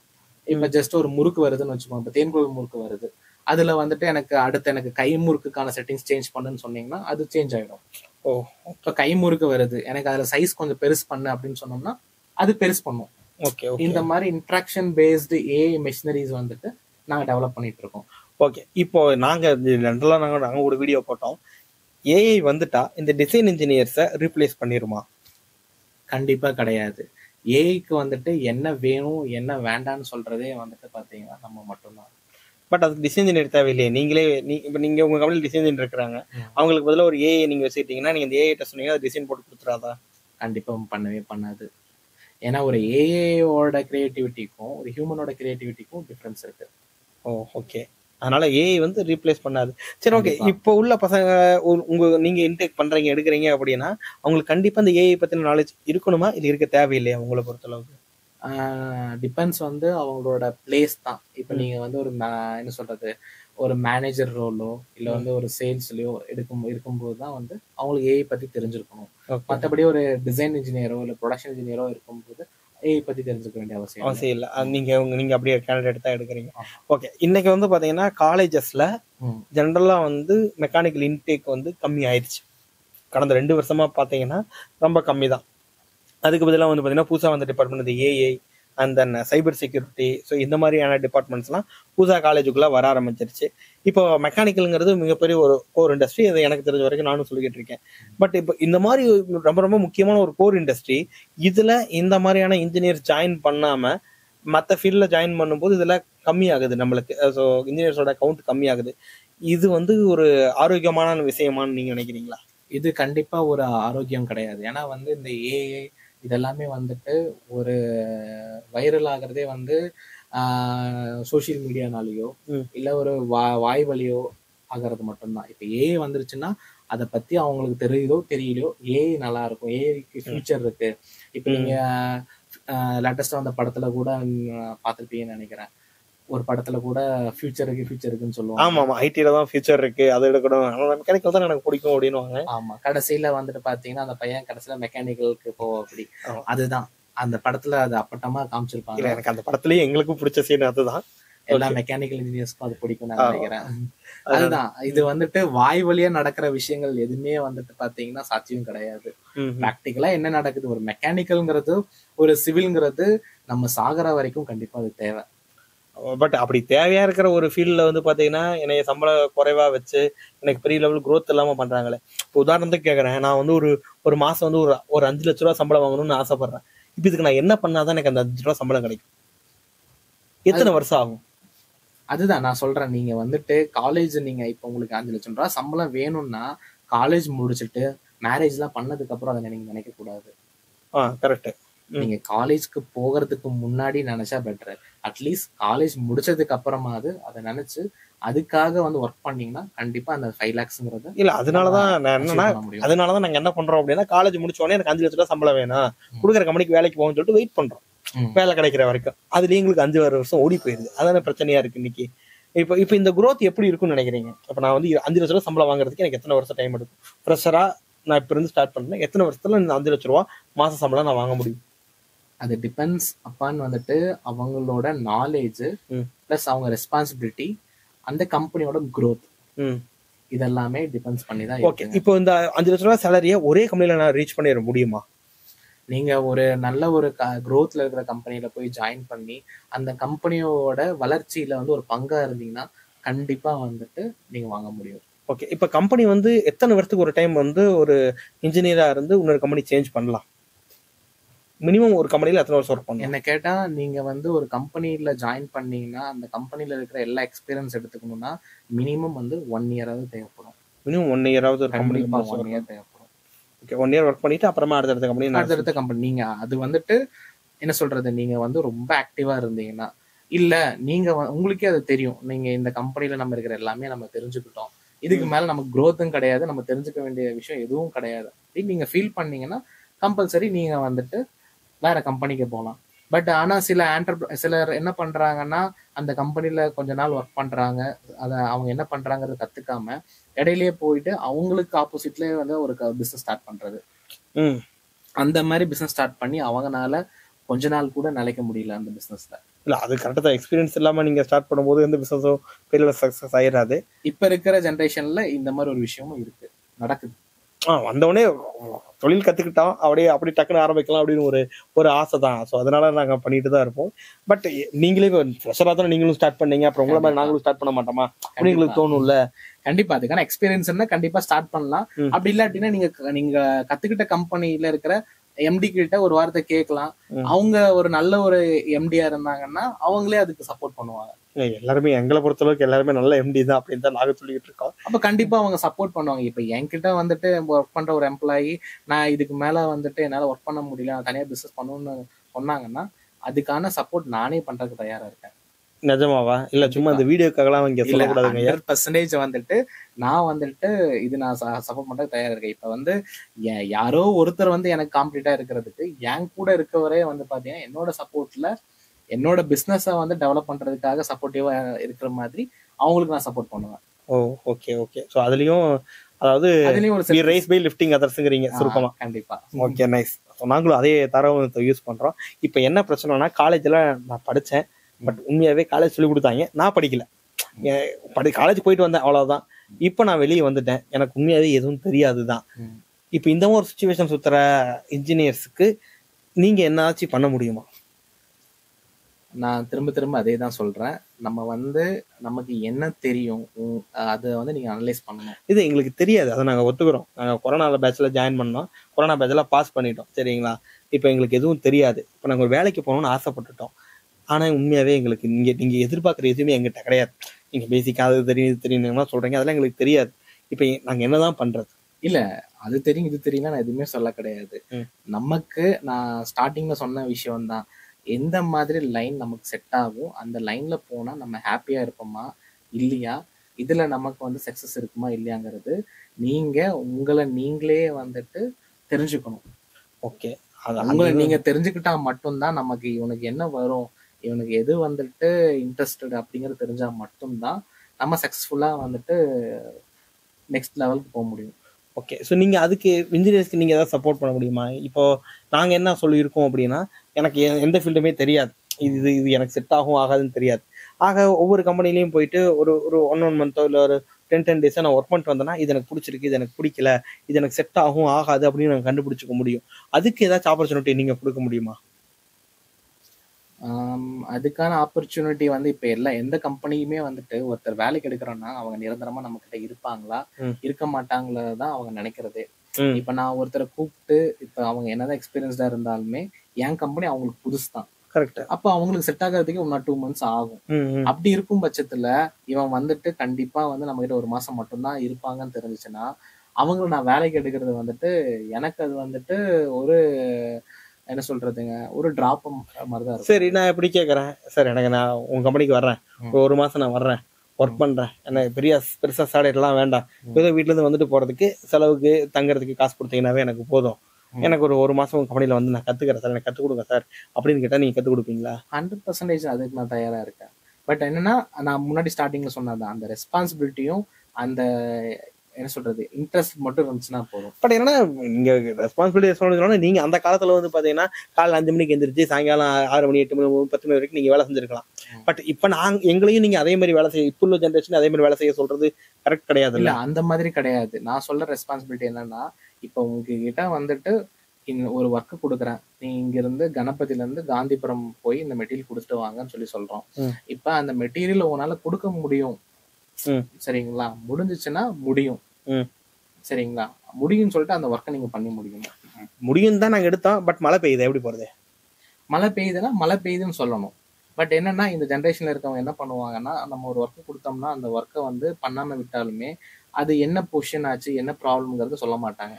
நம்ம நெக்ஸ்ட் டே வந்துட்டு இதை பண்ணிட்டேன்னு கேட்கும் போது அப்ப நான் மழை பெய்யுச்சு, நான் மழை பெய்யுதுன்னு சொல்ற ரீசன் கூட உங்களுக்கு ஓகே தான், ஓகே தான், ஆனா சொல்லணுங்கிறீங்க. கண்டிப்பா அது கொஞ்சம் கஷ்டம் தான். ஏன்னா நாங்க கொஞ்சம் இன்ட்ரோவர்ட்டா இருக்கிறதுனால டக்குனு எல்லாத்தையும் இந்த பதில சொல்ல முடியல. பட் நீங்க சொல்லுங்க, மெக்கானிக் இன்ஜினியர் நல்லா அதாவது ஒரு நல்ல எக்ஸ்ட்ரோவர்ட்டா இருக்கணுமா, இல்ல இன்ட்ரோவர்ட்டா இருந்தாலும் மெக்கானிக் இன்ஜினியரா அடுத்த லெவலுக்கு போக முடியும் நீங்க நினைக்கிறீங்களா? இன்ட்ரோவர்ட்டா இருந்தாலுமே வந்து இன்ட்ரோவர்ட்டா இருக்கவங்க என்ன பண்ணுவாங்க, என்ன அவங்க கிட்ட வந்து மைனஸ் ஒரு 10 பேத்துக்கு மத்தியில பேசுறதோ மட்டும்தான் பிரச்சனை. பட் வந்துட்டு பாத்தீங்கன்னா இந்த சர்க்கம்பரன்ஸ் அந்த மாதிரி கிடையாது இல்ல. அவங்க வந்துட்டு அவங்களுக்குன்னு வந்து ஒரு சீனியர் இருப்பாங்க, அவங்க கிட்ட ரிப்போர்ட் பண்ண போறாங்க, அவங்க சீனியர் என்ன ஒர்க் கொடுக்குறாங்களோ அந்த ஒர்க் பண்றாங்க, அவ்வளவுதான். அதனால இன்ட்ரோவர்ட்டா இருந்தாலும் சரி, அவங்க எப்படி இருந்தாலும் பர்சனலா அவங்க எப்படி இருந்தாலும் ஓகே தான், கொஞ்சம் ஸ்கில் இருந்தா போதும். ஓகே. ஸோ இப்போ வர பசங்கள்ட்ட எந்த ஸ்கில் ரொம்ப லேகா இருக்குன்னு நினைக்கிறீங்க? இப்போ ஃப்ரெஷரா இப்போ நீங்க 2025 பேட்ச் நீங்க பார்த்துருப்பீங்க, என்ன ஸ்கில்ல இதுக்கு முன்னாடி ஒரு 5 வருஷத்துக்கு முன்னாடி சினாரியாவுக்கும் இப்போ உள்ள சினாரியாவுக்கும் என்ன பெரிய சேஞ்சஸ் நீங்க பார்ப்பீங்க? இந்த ஸ்கில் இப்போ வர பசங்கள்ட்ட இல்லையா, அப்போ சூப்பரா தான் இருந்துச்சு அப்படின்னு எதை சொல்லுவீங்க? அதாவது காலேஜ்ல போனா எல்லா விஷயமே வந்துட்டு ஒரு நமக்கு லைஃப்க்கு யூஸ் இருக்குமா யூஸ் இல்லையோன்ட்டு அவங்க எந்த விஷயமே வந்து எடுத்துக்கிறது கிடையாது. ஒரு சின்ன விஷயங்கள் தான். இப்ப நீங்க வந்து காலேஜ்ல இப்ப நான் ஒரு மெக்கானிக்கல் பேஸ்ல இருக்கனால இப்ப மெக்கானிக்கல் ஸ்டூடெண்ட்ஸ் ஒருத்தவங்க வந்தாங்கன்னா அதுல ஒரு பேசிக்கான ஒரு கொஸ்டின் கேட்டோம்னா கூட அது எனக்கு தெரியலன்னு சொல்றாங்க, மறந்துடுச்சுன்னு சொல்றாங்க. ஃப்ரெஷர் இப்பதான் காலேஜ் முடிச்சு வந்திருப்பாங்க, அதுல வந்து ஒரு ஃபெமிலியரான ஒரு கொஸ்டினா தான் இருக்கும். பட் அந்த கொஸ்டினே வந்து எனக்கு தெரியல, நான் மறந்துட்டேன் அப்படின்னு சொல்லுவாங்க. மறந்துடுச்சுன்னு சொல்ல முடியும், நாங்க வேற என்ன பதில் நீங்க எதிர்பார்க்கறீங்க? பட் அது ஒரு பிராக்டிக்கலான விஷயம் தான். பட் அந்த ஒரு பிராக்டிக்கலான விஷயம் இப்ப நீங்க சொன்னது கரெக்ட், மறந்துடுச்சுன்னு சொல்லிட்டு சொல்றவங்க ஒரு ரகத்துல இருக்காங்க. பட் ஆனா அந்த கேள்விக்கு ஆன்சர் தெரியாமலே அதுக்கு ஒரு வேற மாதிரி ஒரு ஆன்சர் சொல்ற ஆட்களும் இருக்காங்க. அது ஓகே தானே. ஏன்னா எங்களுக்கு காலேஜ்ல பிளேஸ்மெண்ட் ட்ரைனிங்ல ஜென்ரலா சொல்லி கொடுக்குற விஷயம் இதுதான். உனக்கு ஒரு பதில் தெரியலனா அதுக்கு ரிலவெண்டான பதில் எது மேட்ச் ஆகுதோ அதை நீ சொல்லி இருந்தாலும் சொல்லி கொடுக்குறாங்க. அதுவும் நீங்க வந்துட்டு அந்த காலமா இருக்கலாம். இந்த காலம் வந்துட்டு பாத்தீங்கன்னா உங்களுக்கு தெரியலனா தெரியல, ஓகே, தெரியும்னா அந்த ஆன்சர் கரெக்டா சொல்லணும். அப்ப பிரச்சனை இந்த மாதிரி ஆன்சர்ஸ் தான் நாங்க எதிர்பார்க்கோம். ஏன்னா அப்படின்னா எங்களுக்கு பிரச்சனை கிடையாது. நீங்க எவ்வளவு கொஸ்டின் கொடுத்தாலும் நம்ம ஈஸியா நாங்க ஆன்சர் பண்ணிட முடியும். பட் அது பண்ண மாட்டேங்கிறாங்க. எல்லா பக்கத்துலயும் தெரியலன்னு எழுதி கொடுப்போம், அவ்வளவுதான் எங்களுடைய ஆன்சரா இருக்கும். பட் ஓகே, பட் தெரிஞ்சுக்கணும் தான். பட் தெரிஞ்சுக்கிறதுக்கு சூழ்நிலை எங்களுக்கு சப்போர்ட் பண்ண மாட்டேங்குது. இன்னொன்னு, இப்ப கம்பெனிக்குள்ளேயும் நீங்க நிறைய பிரச்சனைகள் எங்களுக்கு ஓடிட்டு இருக்கு. ஏன்னா இந்த கம்பெனி வந்து நீங்க சின்னதா ஒரு கம்பெனி வச்சிருந்தீங்கன்னா எங்களால வந்து ஒர்க் பண்ண முடியல, ஒர்க் பண்றதுக்கு தோணல புள்ள பசங்களுக்கு. ஏன்னா இங்க போய் நான் வேலை செஞ்சா எனக்கு growth இருக்காது அப்படிங்கறத நம்புறாங்க. உண்மையாவே நீங்க சொல்லுங்க, ஒரு சின்ன கம்பெனியா இருக்குது, ஸ்டார்ட் அப்ல இருக்கு. இப்பதான் ஒரு சின்ன ஒரு 10-20 ரூம்ல தான் அவங்க கம்பெனி ஸ்டார்ட் பண்ணிருக்காங்க. அந்த மாதிரி ஒரு கம்பெனியில நீங்க படிச்சு முடிச்சப்போ உங்களுக்கு வேலை கிடைச்சிருந்தா, நீங்க வேலைக்கு போகணும்னு ஆசைப்பட்டிருந்தா, நீங்க அப்படி ஒரு கம்பெனிக்கு நீங்க போய் ஜாயின் பண்ணுவீங்களா? 100%. இப்போ நீங்க வந்து சின்ன கம்பெனில வந்து போய் ஒர்க் பண்ணா மட்டும்தான் அந்த கம்பெனில இருக்கிற A to Z நம்ம கத்துக்க முடியும். நீங்க பெரிய கம்பெனில போனீங்கன்னா, டிசைன் ஒரு டிபார்ட்மெண்ட் இருந்துச்சுன்னா டிசைன் இருக்கிறத மட்டும் தான் நம்ம தெரிஞ்சுக்க முடியும். இல்ல ப்ரொடக்ஷன் ஒரு டிபார்ட்மெண்ட் இருந்துச்சுன்னா ப்ரொடக்ஷன் பத்தி தான் தெரிஞ்சுக்க முடியும். பர்ச்சேஸ் டிபார்ட்மெண்ட் இருந்துச்சுன்னா பர்ச்சேஸ் பத்தி மட்டும் தான் தெரிஞ்சுக்க முடியும். அதே ஒரு சின்ன கம்பெனியா இருந்துச்சுன்னா எப்படி ஆர்டர் எடுக்கிறாங்க, எப்படி கஸ்டமர் அட்டன் பண்றாங்க, எப்படி மேனுஃபேக்சரிங் பண்றாங்க, எப்படி டெலிவரி கொடுக்குறாங்க, எப்படி இன்ஸ்டலேஷன் பண்றாங்க, இந்த மாதிரி A to Z வந்து தெரிஞ்சுக்கிறதுக்கு சான்ஸ் இருக்கு. பட் இதெல்லாம் நான் ஏன் தெரிஞ்சுக்கணும்? நான் ஒரு இன்ஜினியர். நீங்க சொல்ற இத்தனையும் பாக்குறது என் வேலை கிடையாது. நான் இப்ப டிசைன் இன்ஜினியரா டிசைன் பார்ப்பேன், குவாலிட்டி இன்ஜினியரா குவாலிட்டியை மட்டும் பார்ப்பேன். ஆனா நீங்க சொல்றது ஒரு கம்பெனில இருக்கிற எல்லா வேலையும் என்னைய பார்க்க சொல்றீங்களே, அது எப்படி நான் பார்ப்பேன்? இப்ப நீங்க ஒருத்தரோட growthன்னு வச்சுக்கோங்க. இப்போ ஒருத்தர் வந்து ஒரு டிசைன் இன்ஜினியரா சேர்றாருன்னா, அவர் வந்து அந்த கம்பெனில அவருக்கு ஒரு ஹை பே கிடைக்கணும்னா என்ன பொசிஷனுக்கு போனா கிடைக்கும் அவருக்கு ஹை பே? ஒரு மேனேஜர் அந்த மாதிரி ரேஞ்சிலயாவது போகணும். மேனேஜர் மட்டும் தானா? அதுக்கு மேல MD ஆயிட்டாருன்னா நல்லா இருக்கும்ல. மேனேஜர் டைரக்டராவே ஆயிட்டா MD எப்படி ஆக முடியும்? MDக்கு கீழே ஒரு போஸ்ட் இருக்குல்ல. என்ன போஸ்ட் வச்சிருப்பீங்க நீங்க உங்க கம்பெனில? CEO post. Okay, right. General manager ஆகலாம். இப்போ நீங்க ஒரு CEO ஆயிட்டீங்கன்னா, டிசைன் மட்டும் தான் எனக்கு தெரியும்னு சொன்னீங்கன்னா உங்களுக்கு CEO ஆகிறதுக்கு சான்ஸ் இருக்கா? இல்ல இல்ல இல்ல இல்ல. அப்ப நீங்க டிசைன் மட்டும் தெரிஞ்சுக்கிட்டா போதுமா? இப்போதைக்கு இது மட்டும் போதும்னு யோசிச்சதுனால அப்படி கேட்டோம். பட் இது எல்லாமே கத்துக்கிறதுக்கான பாசிபிலிட்டி யோசிச்சு பாருங்க சார். காலேஜ்லயும் நிறைய சப்ஜெக்ட் படிச்சுட்டு தான் நாங்க வந்துருக்கிறோம். எங்கேயே வந்து ஒரு டிபார்ட்மெண்ட்ல மட்டும் விடாம எல்லாத்தையும் நீங்க கத்துக்குங்கன்னு சொல்லி ரொம்ப டார்ச்சரா இருக்குது இல்லையா எங்களுக்கு. அதனாலதான் நாங்க அதை கேட்கறோம். இப்ப நீங்க ஒரே சிம்பிள் தான். வீட்டுல அம்மா இருக்காங்க, அம்மாவோட வேலை என்ன சமைக்கிறது மட்டும்னு சொன்னாங்கன்னு வச்சுக்கோங்க, வீடு வீடா இருக்குமா? அது இருக்க வாய்ப்பு இல்ல.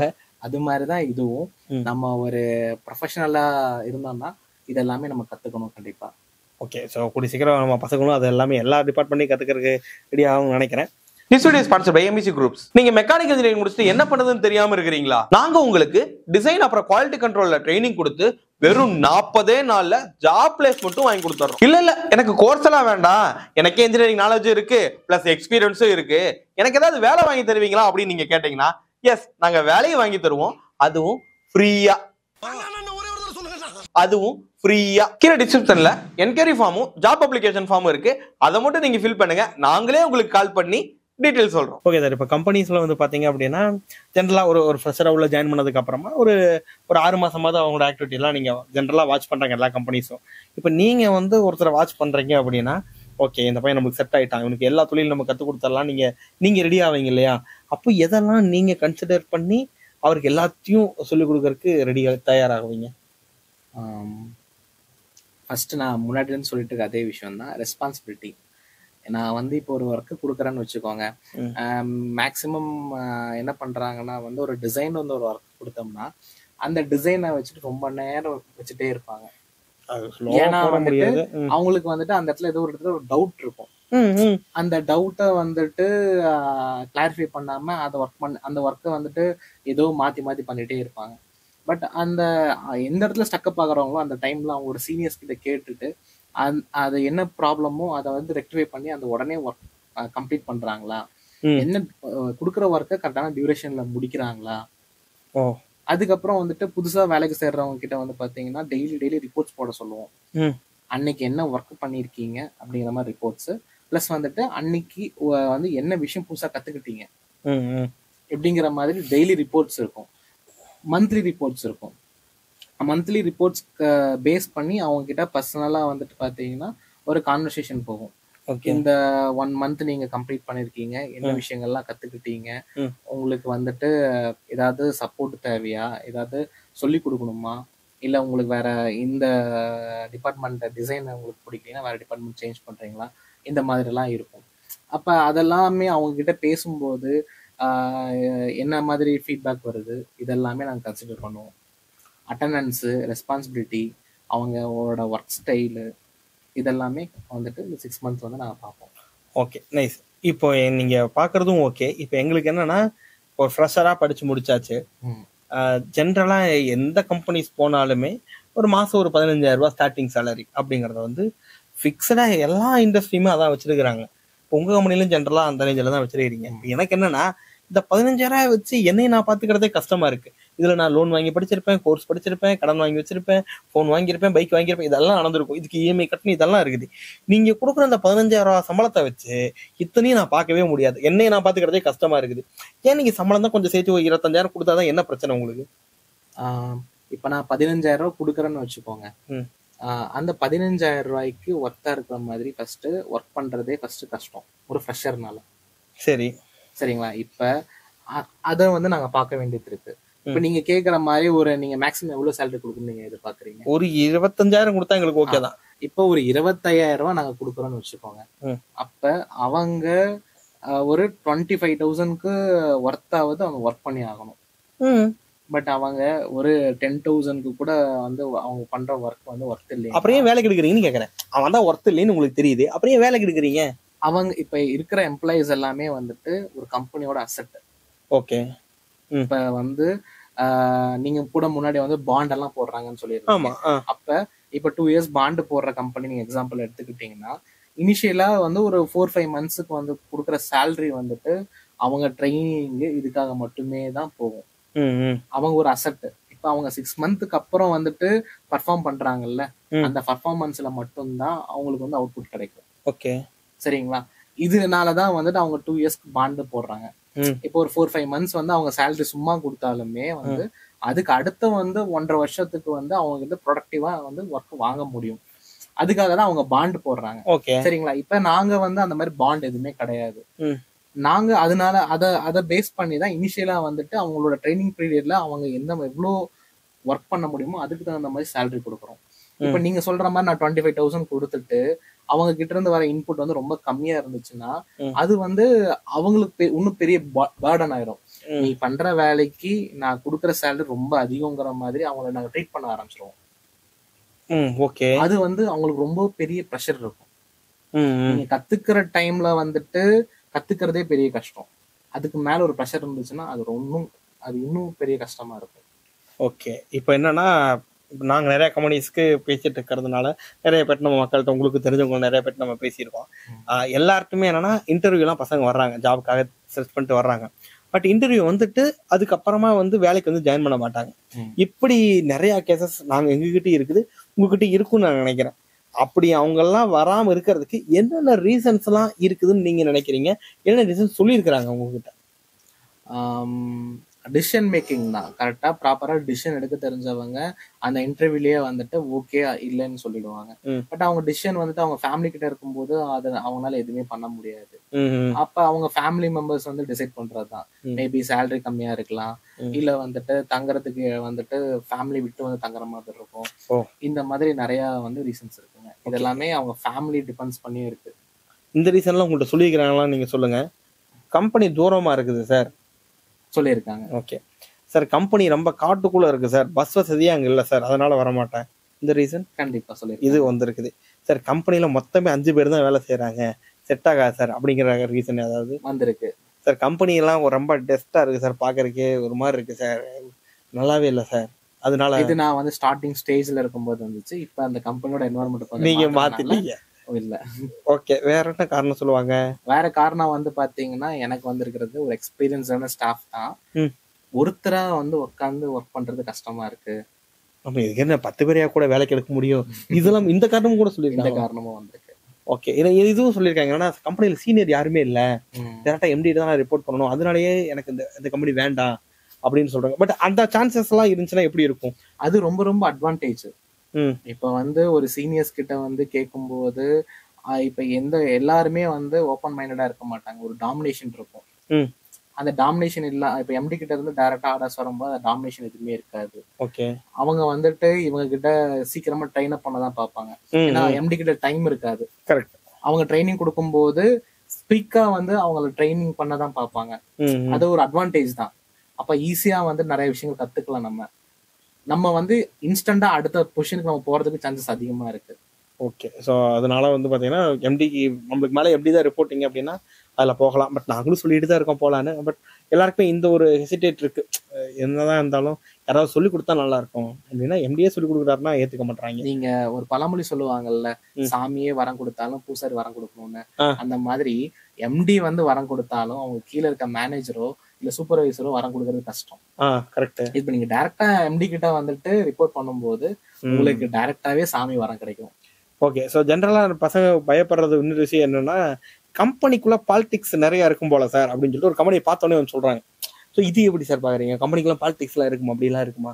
100% அதான் நான் டாமினேஷன் வந்து இருக்கும். உங்களுக்கு கீழே இப்போ எம்டி இருக்காங்க, அவங்களுக்கு கீழே மேனேஜர் இருக்காங்க, அவங்களுக்கு கீழே வந்துட்டு ஒரு சீனியர் இருக்காங்க இருந்தாங்கன்னா கண்டிப்பா அந்த பாலிடிக்ஸ் இருக்குங்க. ஓகே. ஸோ இப்போ வந்து ஜாப் அப்படிங்கிறத பொறுத்தளவுக்கு காலேஜில் இருந்து இப்போ எங்களை மாதிரி இன்ஸ்டியூட் வரைக்குமே நாங்கள் எப்படி மார்க்கெட் பண்ண வேண்டியதாக இருக்குன்னா, நீங்கள் இதை படிச்சீங்கன்னா 100% அஷ்யூர்டு ஜாப் பிளேஸ்மெண்ட். ஏன்னா ஒரு பையன் எங்கள்கிட்ட ஃபோன் பண்ணி கேட்கும்போது என்ன கேட்குறாங்கன்னா, சார் நீங்கள் வந்து ஜாப் கண்டிப்பாக வாங்கி கொடுத்துருவீங்களா அப்படின்னு கேட்குறாங்க. நீங்கள் என்னெல்லாம் சொல்லி தருவீங்க, நல்லா சொல்லி தருவீங்களா, புரியுற மாதிரி சொல்லி தருவீங்களா அப்படிங்கிறதெல்லாம் செகண்டரி. ஃபர்ஸ்ட் எங்கள்கிட்ட கேட்கறது ஜாப் பிளேஸ்மெண்ட் நீங்கள் வாங்கி கொடுப்பீங்களா அப்படிங்கிறது தான். ஸோ அப்படின்னா எனக்கு வெளியிருந்து பார்க்கும்போது என்ன தோணுதுன்னா, வேலை கிடைக்கிறது அவ்வளோ கஷ்டமா? உங்களை பொறுத்த அளவுக்கு எப்படி இருக்கு? வேலை கிடைக்கிறதுங்கிற அதாவது இப்ப நீங்க கேட்கறது உங்க பிசினஸ்ல இருந்து சொல்றீங்க. இப்ப என் கம்பெனில என்னோட பிசினஸ் எடுத்துக்கிட்டீங்கனாலுமே வந்துட்டு ஒரு மிஷினரி பர்ச்சேஸ் பண்றாங்கன்னா அவங்க மிஷினோட ஆப்ஷன்ஸ் பத்தி எல்லாம் கேட்க மாட்டாங்க. அவுட்புட் மட்டும் தான் கேட்பாங்க. ஏதோ பட்டன் பிரஸ் பண்ணோம்ல இங்க அவுட்புட் வர மாதிரி தான் கேட்பாங்க. கரெக்ட். அது வந்துட்டு பாத்தீங்கன்னா ஒரு சிலர் மட்டும் தான் அந்த மாதிரி கேட்பாங்க. ஓகே. எல்லாருமே கிடையாது. அப்ப அதோட என்ன சொல்றது, மெயின் என்ன பண்ணா என்ன நடக்குங்கிறத தெரிஞ்சுக்கிட்டாங்கன்னா இந்த மாதிரி கொஸ்டின்ஸ் எதுவுமே வராது. வேலை கிடைக்கிறதும் அவ்வளவு பெரிய கஷ்டம்லாம் கிடையாது. இப்ப கோயம்புத்தூர்னு எடுத்துக்கிட்டீங்கன்னா கிட்டத்தட்ட 65,000த்துக்கு மேல 65 லட்சத்துக்கு மேல வந்துட்டு ஸ்மால் ஸ்கேல் இண்டஸ்ட்ரீஸ் இருக்கு. 65 லட்சத்துக்கு மேல நம்ம வந்து அதாவது உத்தியோகம், ஜிஎஸ்டி இந்த மாதிரி போர்ட்டல்ல ரெஜிஸ்டர்டு கம்பெனிஸே இருக்குங்க. ஓகே. அப்படி இருக்கும்போது எவ்வளவு வேகன்சிஸ் இருக்குன்னு பாத்துக்கோங்க. பட் இதெல்லாம் எங்க போய் தேடுறதுன்னு எங்களுக்கு டவுட்டா இருக்கேன். பசங்களா பாத்தீங்கன்னா ஒரு கேண்டிடேட்டா இதெல்லாம் கம்பெனி இருக்குது, சரி கம்பெனில வேலை இருக்குதா அப்படிங்கிற கேள்வி தான் எங்களுக்கு வருது. 100% இருக்கு. இப்ப நீங்க வந்து ஏதோ ஒரு பிசினஸ் போறோம்னு எடுத்துக்கிட்டீங்கன்னா ஒரு 10 பேர் இருக்காங்கன்னா ஒரு 10 பேர்த்த வச்சுக்கிட்டு உங்களுக்கு என்ன பிரச்சனைகள்னு கேட்டீங்கன்னா அதுல 8 பேர் வந்துட்டு எனக்கு மேன் பவர் தான் இஷ்யூன்னு சொல்லுவாங்க. அதாவது ஒரு இடத்துல ஷார்டேஜ் இருக்கு, ஒரு இடத்துல வந்துட்டு பாத்தீங்கன்னா வந்துட்டு நிறைய பேர் வந்து வேலை இல்லாம இருக்காங்க.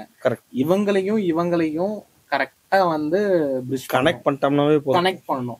அந்த கனெக்ஷன் வந்து கரெக்டா நடக்கணும். அவங்களுக்கு தகுந்த மாதிரி இவங்களும் வந்துட்டு இருக்கணும், இவங்களும் வந்து பாத்தீங்கன்னா அவங்களுக்கு தகுந்த மாதிரி ரெடி ஆகணும். சார் இப்போ வந்து பாத்தீங்கன்னா ஆருத்ரா ஃபுட் மிஷின்ஸ் அப்படின்னு ஒரு பேர் உங்க கம்பெனியோட பேர் நம்ம வச்சிருக்கோம். ஏன் எப்படி இந்த பேர் உருவாக்குனீங்க? எப்படி உருவாச்சு உங்களுக்கு? இது ரொம்ப சிம்பிள் தான். ஆருத்ராங்கிறது வந்து என்னோட பெரிய பொண்ணோட பேரு. வாவ். ஓ, கல்யாணம் ஆச்சா? ஆமா, சாரி, அத நான் கேட்க வரதுட்டேன். பெரிய பொண்ணோட பேரு அவங்களோட பேரே வந்துட்டு என்னோட கம்பெனிக்கு வச்சுட்டேன். Okay, nice. சார் இப்போ உங்க கம்பெனில நீங்க வந்து நிறைய டிஃப்ரெண்ட் மிஷின்ஸ்லாம் எங்களோட வீடியோ எல்லாம் காமிச்சீங்கன்னா நாங்க பார்த்துருக்கோம். இந்த ஆட்டோமேட்டிக்கா முறுக்கு மேக் பண்றது இந்த மாதிரி மிஷின்ஸ் நிறைய நீங்க பண்ணியிருந்தீங்க.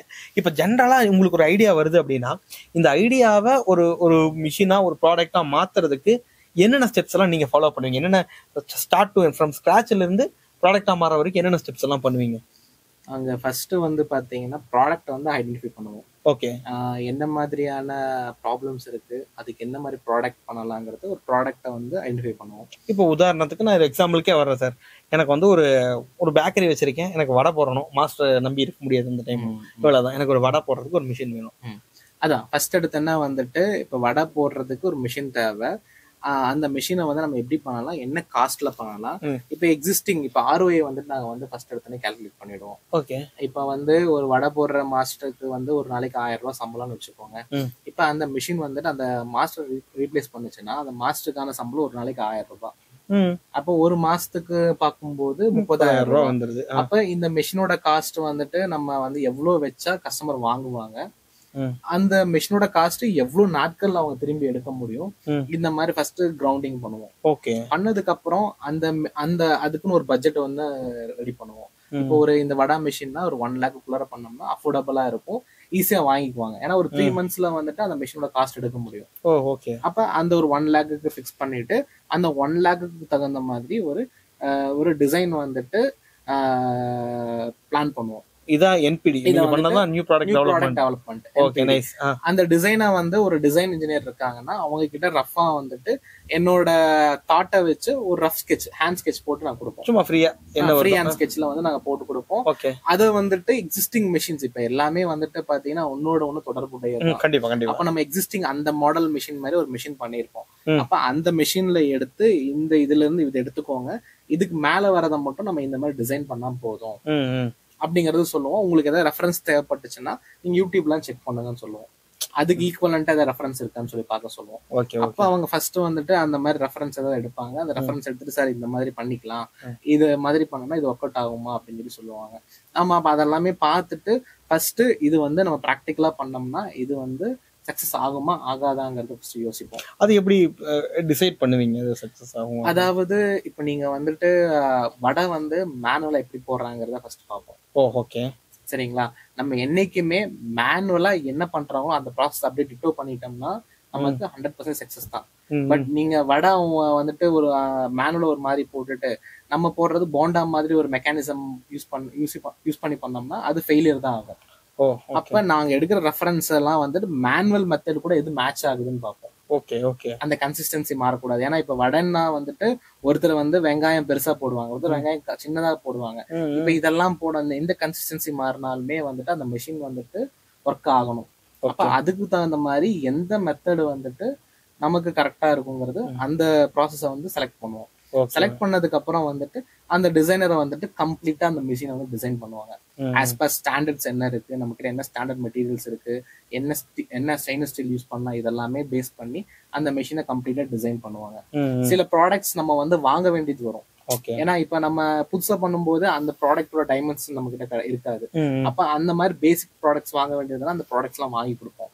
அந்த ப்ராடக்ட்ஸ் எல்லாமே ஒரு மாடலா கிரியேட் பண்ணி கம்ப்ளீட் மிஷின். ஓகே. மிஷின் வந்துட்டு ப்ராக்டிக்கலா பார்த்தா எப்படி இருக்குமோ ஒரு நட்டு, வாசர், ஒரு சுவிட்ச் என்னென்னலாம் இருக்குமோ அப்படியே வந்து கம்ப்ளீட் மிஷின் வந்து கிரியேட் பண்ணுவாங்க ஒரு டிசைன்ல. ஓகே சரிங்களா? டிசைன் பண்ணதுக்கு அப்புறம் ஃபைனலா வந்துட்டு எம்டிஓட அப்ரூவலுக்கு எனக்கு கொடுப்பாங்க.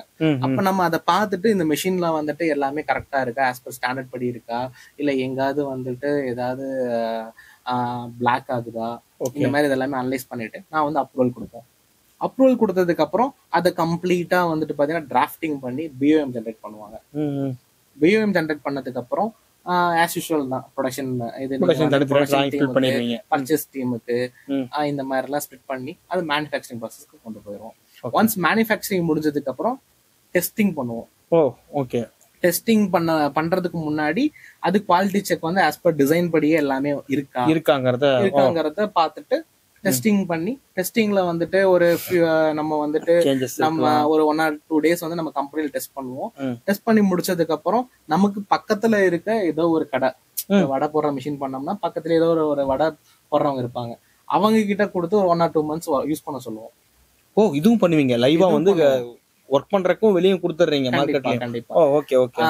கொடுத்து ஒர்க் பண்ண சொல்லுவோம். அவங்க வந்து அதை யூஸ் பண்ணி பார்த்துட்டு அதுல இருக்க பிளஸ் ஆர் மைனஸ் எல்லாமே சொல்லுவாங்க. சொன்னதுக்கு அப்புறம் அதெல்லாம் அப்டேட் பண்ணிட்டு அந்த ப்ராடக்ட்டை வந்துட்டு நாங்க லான்ச் பண்ணுவோம். இப்படிதான் வந்துட்டு ஒரு ப்ராடக்ட்டை வந்துட்டு நம்ம வந்து ஸ்கிராச்ல இருந்து ஸ்டார்ட் பண்ணுவோம். சூப்பர். ஆக்சுவலா நீங்க சொல்ற ப்ராசஸே சூப்பரா இருக்கு. ஒரு வடை போடுறதுக்கு லைட்டா பசிக்கிற மாதிரி இருக்கு. ஸோ அந்த அளவுக்கு ஒரு மிஷின் இந்த அளவுக்கு தான் யோசிச்சு தான் நீங்க கிரியேட் பண்றீங்க. சரி, ஓகே. நீங்க சொல்லுங்க சார், இப்போ ஒரு இன்ஜினியரா இருந்து என்டர்பிரனரா மாறிட்டீங்க டக்குன்னு. ஸோ இதே மாதிரியே ஒரு இன்ஜினியரா இருந்து என்டர்பிரனர் ஆகணும் அப்படின்னா நாங்க காலேஜ்ல இருந்து என்னென்னலாம் பண்ணணும்? ரெஸ்பான்சிபிள் மட்டும் ஓகே, இதுக்கப்புறமா நாங்க என்னெல்லாம் பண்ணணும்னு சொன்னீங்கன்னா அதெல்லாம் பண்ணி பசங்களும் இதே மாதிரி உங்களை மாதிரி நிறைய பேர் வர்றதுக்கான சான்சஸ் இருக்கு. நீங்க சொன்ன விஷயம் தான். இப்ப நீங்க வந்துட்டு அவங்க ரெஸ்பான்சிபிலிட்டி இருக்கு, நானும் வந்து ஒரு பிசினஸ் பண்ணணும், ஒரு சக்சஸ்ஃபுல்லா ஒரு பிசினஸ் பண்ணணும் ஒரு ஐடியா இருந்துச்சுன்னா அவங்க வந்து இப்ப நீங்க இதே வடை எக்ஸாம்பிள் தான், எங்க ப்ராப்ளம் இருக்குங்கிறத அவங்க வந்து பார்க்கணும். அந்த ப்ராப்ளத்தை வந்துட்டு நம்ம பண்ற பிசினஸ் வந்துட்டு சார்ட் அவுட் பண்ணுமா பண்ணாதாங்கிறத பார்த்துட்டு அது ரிலேட்டடா வந்து நம்ம பிசினஸ் ஸ்டார்ட் பண்ணணும். நீங்க அதுக்கு முன்னாடி வந்து உங்களுக்கு இன்வெஸ்ட்மெண்ட் ஒண்ணு தேவைப்படும். அதே மாதிரி ப்ரெஷர் இருக்கக்கூடாது. நீங்க இப்ப காலேஜ் முடிச்ச உடனே ஒரு 1 year விட்டுருவாங்க ஃபேமிலியில. கரெக்ட். அந்த 1 yearக்குள்ளாரையே வந்துட்டு நம்ம வந்து இதை சக்சஸ் பண்ணி காமிக்கணும். அப்ப நீங்க வந்து நான் எப்படி ஸ்டார்ட் பண்ணேன்னா என்னோட 3rd yearல இருந்து நான் ஒரு ஈவென்ட் மேனேஜ்மெண்ட் கம்பெனி ஸ்டார்ட் பண்ணேன். ஓகே. அந்த ஈவென்ட் மேனேஜ்மெண்ட் கம்பெனில வந்து கிட்டத்தட்ட ஒரு 3-4 lakhs பக்கம் வந்துட்டு நான் ஏர்ன் பண்ணேன். அந்த ஏர்னிங்ஸை வச்சு காலேஜ் முடிச்சதுக்கு அப்புறம் என்னோட சப்பாத்தி மேக்கிங் மிஷினை வந்துட்டு மார்க்கெட்டுக்கு கொண்டு வந்து அது ரிலேட்டடா என்னென்ன ப்ராடக்ட்ஸ் எல்லாம் பண்ணலாம்னு சொல்லி என்னோட நான் ஏர்ன் பண்ண அமௌண்ட்டை வச்சு தான் நான் வந்து என்னோட பிசினஸே ஸ்டார்ட் பண்ணேன். ஓகே, மேபி உங்களுக்கு ஃபேமிலி சப்போர்ட் இருந்துச்சுன்னா அந்த ஃபேமிலி கிட்ட இருந்து இன்வெஸ்ட்மெண்ட் வாங்கலாம். இல்ல உங்களுக்கு அதெல்லாம் வேணும் நம்மளே பண்ணணும்னு நினைச்சீங்கன்னா அதுக்கு தகுந்த மாதிரி ஒரு இன்வெஸ்ட்மெண்ட்டுக்கு நீங்க உங்க ஐடியாவுக்கு தகுந்த மாதிரி ஒரு இன்வெஸ்ட்மெண்ட் நீங்க வந்து நீங்க ரெடி பண்ணிக்கணும். ரெடி பண்ணிக்கிட்டு உங்களுக்கு அந்த ப்ரெஷர் உங்களுக்கு அந்த 1 yearக்குள்ள எந்த ஒரு ப்ரெஷர் இருக்காது. வேலைக்கு போகணும்னு சொல்ல மாட்டாங்க, எந்த ஒரு ப்ரெஷர் இருக்காது. அதுக்குள்ளார நீங்க உங்களோட பிசினஸை வந்துட்டு செட்டப் பண்ணணும்.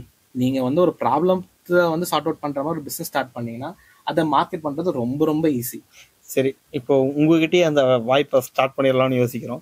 இப்போ காலேஜ்ல படிச்சுட்டு இருக்கிற ஒரு பையன், சார் எனக்கு ஒரு ஐடியா இருக்கு, இந்த ஐடியாவை வச்சு நான் பிசினஸ் ஸ்டார்ட் பண்ணலாம்னு இருக்கேன் அப்படிங்கிறவங்களுக்கு நீங்க ஏதாவது சப்போர்ட் பண்ண முடியும்? கண்டிப்பா. இப்ப அவங்க ஐடியாஸ் வந்துட்டு என்கிட்ட சொல்லும் போது அவங்க ஐடியா வந்துட்டு கேட்கும் போதே நமக்கு தெரிஞ்சிடும் இது சக்சஸ்ஃபுல்லா இருக்குமா, இல்ல இது மார்க்கெட்டுக்கு புதுசா, இல்ல எக்ஸிஸ்டிங் ஆல்ரெடி இருக்கிறது தான் வந்து அவங்க சொல்றாங்களா தெரிஞ்சிடும்.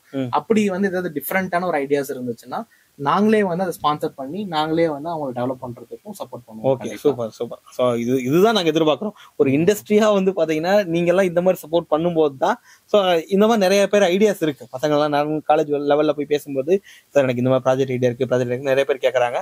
ஸோ கண்டிப்பா உங்களுக்கும் பசங்களுக்கும் இதுக்கு ஒரு பெரிய பிரிட்ஜா நாங்க செயல்படுவோம் அப்படிங்கறத நாங்க கண்டிப்பா. நாட் ஓன்லி மெக்கானிக்கல், நீங்க வந்துட்டு எலக்ட்ரிக்கலா இசி டிபார்ட்மெண்டா இருந்தாலும் சரி, சிஎஸ் டிபார்ட்மெண்டா இருந்தாலும் சரி, எந்த டிபார்ட்மெண்ட்லயுமே வந்துட்டு ஒரு ப்ராப்ளம் பேஸ் பண்ணி ஒரு ப்ராஜெக்ட் கொண்டு வந்தாங்கன்னா ரியல் டைம்ல பண்ற மாதிரி ப்ராஜெக்டா இருந்தா 100% நான் சப்போர்ட் பண்றதுக்கு ரெடியா இருக்கேன். அது மட்டும் இல்லாம என்கிட்டே நிறைய ப்ராஜெக்ட்ஸ் இருக்கு. நான் பண்ண முடியாத மாதிரி ப்ராஜெக்ட்ஸ் நிறைய நான் வச்சிருக்கேன். அந்த மாதிரி நான் கைட் பண்ணி பண்ற மாதிரி சொன்னாலும் நான் சப்போர்ட் பண்றதுக்கு தயாரா இருக்கேன். ஓகே, சோ உங்க ப்ராஜெக்ட் நீங்க கொடுத்து அவங்களே பண்ண சொல்றது? ஆமா, ஏஐ சப்போர்ட் ஏஐ யூஸ் பண்ணி பண்ற மாதிரி ப்ராஜெக்ட்ஸ் என்கிட்ட இருக்கு. மெக்கானிக்கல் பேஸ் பண்ண ஐடியா பண்ற ப்ராஜெக்ட்ஸ் இருக்கு. இது மாதிரி ஐடியாஸ் என்கிட்டே இருக்கு. ஏன்னா நான் என்னோட பிஸி ஷெட்யூல்ல அது பண்ண முடியாம இருக்கு. அப்ப அந்த மாதிரி ஒரு நல்ல ஒரு டீம், ஒரு ப்ராஜெக்ட் பண்றதுக்காக ஒரு டீம் வந்தாங்கன்னா அவங்கள சப்போர்ட் பண்ணி நான் அது பண்றதுக்கு தயாரா இருக்கேன். ஓகே, இந்த சப்போர்ட் தான் நாங்கள் ரொம்ப காலமாக தேடிக்கிட்டு இருக்கோம். ஸோ அந்த சப்போர்ட் எப்போவுமே இருக்கும். கண்டிப்பாக நாங்கள் வந்து ஒரு பிரிட்ஜாக செயல்பட்டு நிறைய பேர்த்து உங்கள்கிட்ட கொண்டு வந்து சேர்ப்போம். நிறையா இன்ஜினியருக்கும் பெனிஃபிட்டாக இருக்கும்னு நினைக்கிறேன்.